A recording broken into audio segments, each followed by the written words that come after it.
Okay, Waay Course 3 update. So just a few words on this new course, which is coming pretty soon, an update on where it is, and if you haven't heard about Waay, I'll give you a quick explainer. So Waay is an app for music theory, but specifically to teach music theory for songwriting. You know, the goal is to kind of empower people who might not have considered looking at music theory before because, you know, they write just fine without it, or maybe they are totally new to music and they don't really know where to start.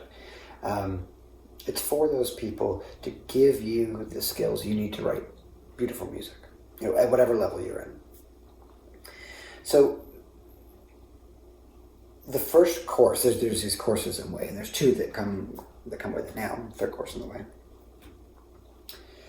The first course is about melodies. So it's about the notes in music, how they can be combined together to sound good into keys, looking at major scales and minor scales, and how you can come up with this stuff pretty much instantaneously.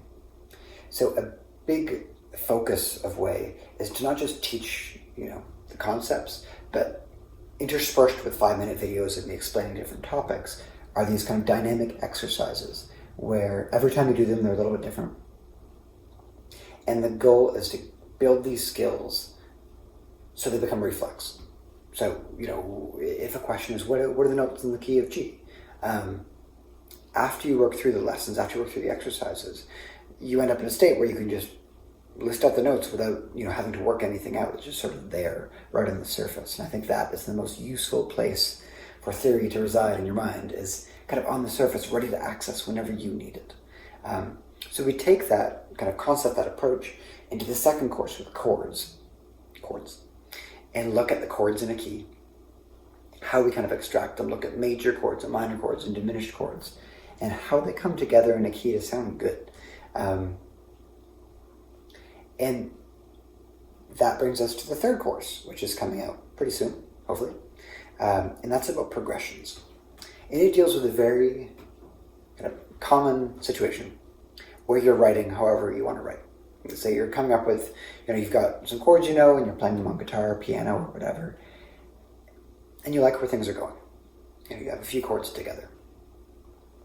But then you get stuck, and you can't find the next chord to go with this thing, and you really liked where you were going, but it's just nothing seems to fit. And that's a dangerous kind of moment, because the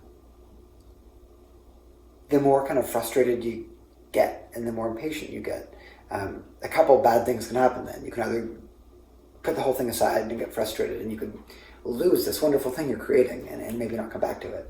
And the second thing, which is kind of also pretty bad, is you could pick a chord that you don't really like that much, but you just think, okay, well, this is good enough and whatever. And compromise.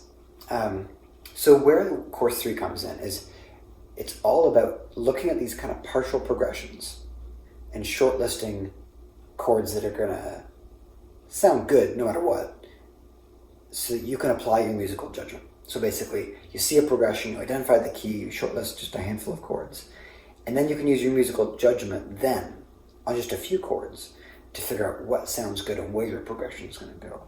So where does it stand now? So the videos are done. Next up is going to be, I'll be coding in the exercises and, you know, putting some finishing touches on it. I think there's a couple other little things I want to change in the app. And then it'll be release time.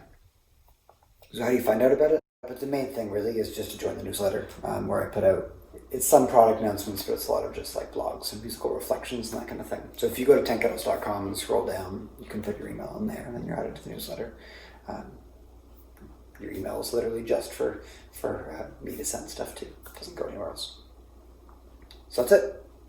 Questions or comments or whatever, just put them down below in the blog if you're seeing this there, or I guess if it's on YouTube, you can put it there and I'll answer.